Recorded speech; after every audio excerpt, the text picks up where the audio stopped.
નમસ્કાર ગુજરાત। આજના મુખ્ય સમાચાર પર એક નજર કરીએ તો મોંઘવારીનો સૌથી મોટો ઝટકો સામાન્ય જનતાને। તો પીયુસી વગર પેટ્રોલ ડીઝલ નહીં મળે તો ત્રીજા બાળક પર મળશે 30,000 રૂપિયા। તો સીએનજીના ભાવમાં ફરી વધારો, તો ગેસના બાટલામાં આવતા મહિને વધારો કે ઘટાડો, તો એક સાથે 6 વરસાદી સિસ્ટમ સક્રિય, તો ચોમાસું ગુજરાતમાં મોડું બેસવાના એંધાણ। અને મિત્રો જાણીશું આજના દેશ દુનિયા સહિત ગુજરાતના 15 મોટા અને મહત્વના સમાચાર। એ પહેલા ગુજરાતના જે પણ મિત્રો આપણી આ યુટ્યુબ ચેનલમાં નવા છે તેમને વિનંતી કરીશ કે આપણી આ ચેનલને સબસ્ક્રાઇબ કરી લે, જેથી કરીને મિત્રો દિવસભરના કામના અને લોક ઉપયોગી સમાચાર તમને આપણી આ ચેનલના માધ્યમથી સૌથી પહેલા મળી જાય। તો મિત્રો વાત કરીએ આજના સૌથી પહેલા સમાચારને લઈને, તો એક સાથે 6 સિસ્ટમ સક્રિય। મિત્રો દેશમાં હાલ હવામાનનો મિજાજ એકદમ બદલાયેલો જોવા મળી રહ્યો છે અને હવામાન વિભાગની લેટેસ્ટ આગાહી મુજબ દેશભરમાં 6 જેટલા ચક્રવાતી પરિભ્રમણ એટલે કે સાયક્લોનિક સર્ક્યુલેશન અને એક વેસ્ટર્ન ડિસ્ટર્બન્સ સક્રિય છે, જેના કારણે દેશના ઘણા રાજ્યોમાં હવામાનમાં મોટો પલટો આવવાની શક્યતા છે। મિત્રો આગામી દિવસોમાં ક્યાંક ભારે પવન અને ગાજવીજ સાથે વરસાદની ચેતવણી આપવામાં આવી છે, તો ક્યાંક 70 કિમી પ્રતિ કલાકની ઝડપે વાવાઝોડું ફૂંકાવાની આશંકા છે। ત્યાર પછી મિત્રો મહત્વના સમાચાર વિશે આગળ વાત કરીએ તો મોંઘવારીનો સૌથી મોટો ઝટકો। મિત્રો મિડલ ઈસ્ટમાં તણાવની અસર ભારતમાં સામાન્ય લોકોના ખિસ્સા પર પડી રહી હોય એવું લાગી રહ્યું છે। સંઘર્ષ શરૂ થયાના 2 મહિનામાં petrol diesel, CNG, LPG cylinder, દૂધ, ખાદ્ય તેલ અને સોનું ચાંદી મોંઘા થયા છે। પેટ્રોલ ડીઝલ 3 રૂપિયા, દૂધ 2 રૂપિયા, સીએનજીના 2 રૂપિયા, એલપીજી સિલિન્ડર 63 રૂપિયા, કોમર્શિયલ સિલિન્ડર 1000 રૂપિયા, મગફળી 40 રૂપિયા, લાલ મરચા 50 રૂપિયા, જીરું 60 રૂપિયા, સરસવનું તેલ 20 રૂપિયા, ચોખા પ્રતિ કિલો 10 રૂપિયા થયા મોંઘા થયા છે। ત્યાર પછી મિત્રો મહત્વના સમાચાર વિશે આગળ વાત કરીએ તો ગેસના ભાવને લઈને મોટા સમાચાર। મિત્રો પેટ્રોલ ડીઝલના ભાવ વધારા વચ્ચે એલપીજી સિલિન્ડરના ભાવમાં પણ હલચલ જોવા મળી રહી છે। મિડલ ઈસ્ટમાં વધતા તણાવ અને ઇન્ટરનેશનલ બજારમાં કાચા તેલની વધતી કિંમતોની અસર હવે ભારતીય બજાર પર જોવા મળી રહી છે। જો ઇન્ટરનેશનલ બજારમાં કાચા તેલની કિંમતો આ જ રીતે વધતી રહેશે તો આગામી દિવસોમાં એલપીજી સિલિન્ડરના ભાવમાં મોટો વધારો થઈ શકે છે। જોકે હજુ ઘરેલું ગેસ સિલિન્ડરના ભાવમાં કોઈ પણ વધારો કરવામાં નથી આવ્યો। મિત્રો તમારા વિસ્તારમાં એલપીજી સિલિન્ડર શું ભાવે મળે છે અમને કોમેન્ટ બોક્સમાં લખીને જણાવી દેજો। ત્યાર પછી મિત્રો મહત્વના સમાચાર વિશે આગળ વાત કરીએ તો ચોમાસું ગુજરાતમાં મોડું શરૂ થશે। મિત્રો ગુજરાતના લોકોએ આ વર્ષે ગરમીથી રાહત મેળવવા માટે થોડી વધુ રાહ જોવી પડી શકે છે। રાજ્યમાં આ વખતે નૈઋત્યના ચોમાસાનું આગમન 20મી જૂન બાદ થવાની હવામાન વિભાગ દ્વારા આગાહી વ્યક્ત કરવામાં આવી છે અને છેલ્લા 2 વર્ષની સરખામણીએ આ વર્ષે ચોમાસું મોડું બેસશે। ગુજરાતમાં સામાન્ય રીતે જૂનના બીજા સપ્તાહમાં ચોમાસાનો પ્રારંભ થતો હોય છે, પરંતુ આ વર્ષે તેમાં વિલંબ જોવા મળી રહ્યો છે। છેલ્લા 2 વર્ષના આંકડા પર નજર કરીએ તો વર્ષ 2024માં 11મી જૂનના રોજ ચોમાસાનો વિધિવત પ્રારંભ થયો હતો। વર્ષ 2025માં 16મી જૂનના રોજ મેઘરાજાની પધરામણી થઈ હતી, જ્યારે વર્ષ 2026માં 20 જૂન પછી જ ચોમાસું સક્રિય થાય તેવા અણસાર દેખાઈ રહ્યા છે। ત્યાર પછી મિત્રો મહત્વના સમાચાર વિશે આગળ વાત કરીએ તો પીયુસી વગર નહીં મળે પેટ્રોલ ડીઝલ। મિત્રો દિલ્હી એનસીઆરમાં વાયુ પ્રદૂષણ પર નિયંત્રણ મેળવવા માટે મોટો નિર્ણય લેવામાં આવ્યો છે, જે અંતર્ગત હવે પીયુસી વગરના વાહનોને પેટ્રોલ ડીઝલ આપવામાં નહીં આવે। આ એવો નિયમ 1 ઓક્ટોબર 2026થી સમગ્ર પ્રદેશમાં સત્તાવાર રીતે લાગુ કરવામાં આવશે અને તંત્ર દ્વારા તમામ વાહન માલિકોને સમયસર પોતાનું પીયુસી કઢાવી લેવા માટે અપીલ કરવામાં આવી છે।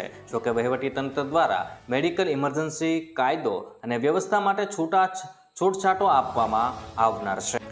ત્યાર પછી મિત્રો મહત્વના સમાચાર વિશે આગળ વાત કરીએ તો સીએનજીના ભાવમાં ફરી વધારો।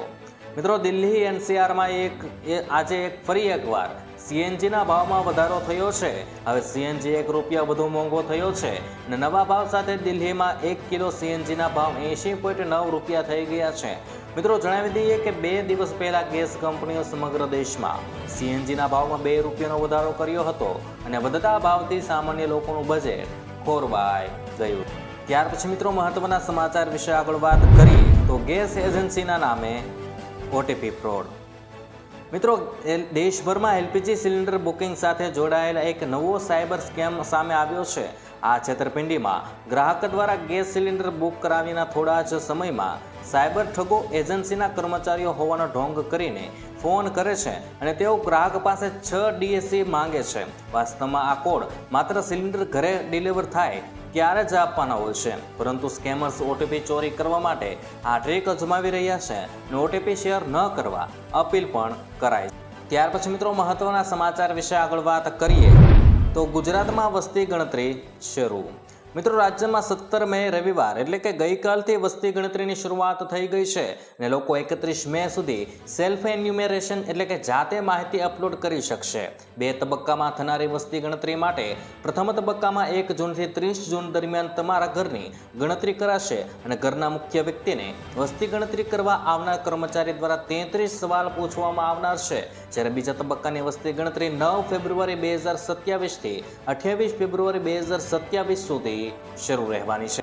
ત્યાર પછી મિત્રો મહત્વના સમાચાર વિશે આગળ વાત કરીએ તો CRPFમાં મેગા ભરતી. મિત્રો કેન્દ્રીય રિઝર્વ પોલીસ દળ એટલે કે CRPF દ્વારા દેશના યુવાઓ માટે મોટી ભરતી જાહેર કરવામાં આવી છે. CRPFે કોન્સ્ટેબલ એટલે કે ટેકનિકલ અને ટ્રેન્સમેનના કુલ 9175 પદો પર સીધી ભરતી માટે નોટિફિકેશન બહાર પાડ્યું છે. આ ભરતીની સૌથી ખાસ વાત એ છે કે 10મું પાસ યુવાઓ પણ આ ભરતી માટે અરજી કરી શકે છે. માહિતી અનુસાર આ ભરતી માટે ઓનલાઈન અરજી કરવાની છેલ્લી તારીખ 19 મે 2026 નક્કી કરવામાં આવી છે અને રસ ધરાવતા ઉમેદવારો CRPF રિઝ્યુમેન્ટ પોર્ટલ પર જઈને ઓનલાઈન અરજી કરી. ત્યાર પછી મિત્રો મહત્વના સમાચાર વિશે આગળ વાત કરીએ તો બાળકો પેદા કરો અને મેળવો પૈસા. મિત્રો આંધ્રપ્રદેશની ચંદ્રબાબુ નાયડુ સરકારે ઘટતા વસ્તી દર વૃદ્ધિ દરને રોકવા માટે એક અનોખી પ્રોત્સાહક યોજનાની જાહેરાત કરી છે, જેમાં પરિવારમાં ત્રીજા બાળકના જન્મ પર 30,000 અને ચોથા બાળકના જન્મ પર 40,000 રૂપિયાની આર્થિક સહાય અપાશે. CM નાયડુએ જણાવ્યું છે કે બાળકો બોજ નથી પરંતુ દેશની સંપત્તિ છે. દક્ષિણ ભારતમાં યુવાનોની ઘટતી વસ્તીને લીધે સરકારે ફેમિલી પ્લાનિંગની વિરુદ્ધમાં આ નિર્ણય લીધો છે. ત્યાર પછી મિત્રો મહત્વના સમાચાર વિશે આગળ વાત કરી નાખીએ તો ગેસ કનેક્શન પર મોટો નિર્ણય. મિત્રો નવા નિયમો અનુસાર ભારતીયોના રસોડામાં હવે કાં તો LPG કનેક્શન રહેશે અથવા તો PNG કનેક્શન રહેવાનું છે. જો તમારી પાસે બંને કનેક્શન છે તો તમારે એક કનેક્શન સરેન્ડર એટલે કે પરત કરવું પડશે. જો આમ નહીં કરવામાં આવે તો એક કનેક્શન 30 જૂન સુધીમાં ઓટોમેટિક સસ્પેન્ડ થઈ જશે, એટલે કે 1 જુલાઈથી તે કનેક્શન કામકાજ નહીં કરે. તેથી વધુ સારું રહેશે કે સમય રહેતા એક જ ગેસ કનેક્શન સરેન્ડર કરી દો અને અન્યથા તમારી મુશ્કેલી ઊભી થઈ શકે છે. ત્યાર પછી મિત્રો મહત્વના સમાચાર વિશે આગળ વાત કરીએ તો 1 લાખ રૂપિયાનું 44,995 રૂપિયાનું વ્યાજ મળશે. મિત્રો પોસ્ટ ઓફિસની ટાઈમ ડિપોઝિટ સ્કીમ બેંકો કરતાં વધુ સારું વ્યાજ આપી રહી છે. જો તમે સુરક્ષિત રોકાણ કરવા માંગતા હો આ યોજના શ્રેષ્ઠ છે. પોસ્ટ ઓફિસમાં 5 વર્ષની FD પર અત્યારે 7.5% વ્યાજ મળે છે. આ સ્કીમમાં જો તમે 1 લાખ રૂપિયા જમા કરો છો તો મેચ્યોરિટી પર તમને 44,995 રૂપિયા માત્ર વ્યાજ તરીકે મળશે. આમ 5 વર્ષ પછી તમને કુલ 1,44,995 રૂપિયા પરત કરવામાં આવશે.